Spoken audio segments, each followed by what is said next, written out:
પહેલા મતદાન પછી લગ્ન.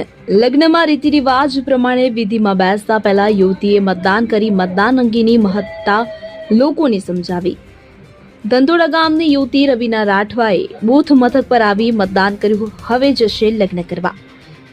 વાત કરીએ તો સ્થાનિક સ્વરાજ્યની ચૂંટણીનું આજે મતદાન થઈ રહ્યું છે, ત્યારે છોટાઉદેપુર જિલ્લામાં જિલ્લા પંચાયત અને તાલુકા પંચાયત તથા નગરપાલિકાની ચૂંટણી અંગેની મતદાન પ્રક્રિયા આજ રોજ શરૂ થઈ ગઈ હોય કે જેના ભાગરૂપે એક નાગરિક તરીકેની મુખ્ય ફરજ અદા કરતી દુલ્હનને પણ પ્રથમ મતદાન કરી સમગ્ર જિલ્લાના નાગરિકોને મતદાન અને દેશના વિકાસ અર્થે પોતાના મતનો મહત્તમનો ફાળો જરૂરી છે. જેઓ સંદેશ આપતા મતદાન કર્યું હતું અને સમગ્ર છોટાઉદેપુર પંથકના મતદારોને એક પ્રેરણા આપી હતી. હાલમાં લગ્ન સિઝન ચાલતી હોય, ગ્રામીણ વિસ્તારોમાં લગ્નની ભરમાર હોય તેવા સમયમાં ચૂંટણી યોજાતા રવિના રાઠવા એક ઉત્તમ ઉદાહરણ પૂરું પાડ્યું છે. દેશના વિકાસે મતદાન કરવું એ દરેક નાગરિકની આગવી ફરજ છે, જે ફરજ નિભાવી સમગ્ર મતદારોને જાગૃત કર્યા હતા.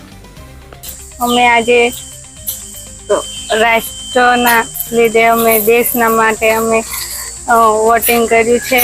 દેશ થોડો આગળ વધે એવી અમારી શુભકામના છે અને દેશના બધા લોકો માટે સારું થાય એવી અમારી ઈચ્છા વધે છે. એના લીધે આ મતદાન કરવું એ જરૂરી છે. બધા લોકોએ આ મતદાન કરવું જરૂરી છે, બધાને કરવું જોઈએ. દેશ માટે આગળ વધે એના લીધે આ મતદાન કરવું જોઈએ.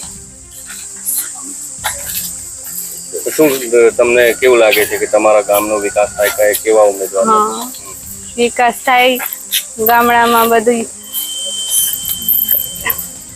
સારા ઉમેદવાર જીતે, ગામમાં બધી સ્વચ્છ રહે, બધું ગામમાં બધી વિકાસ થાય એવી અમારી ઈચ્છા. શું નામ તમારું બેન? રાઠવા રવિના બેન સંતોષભાઈ.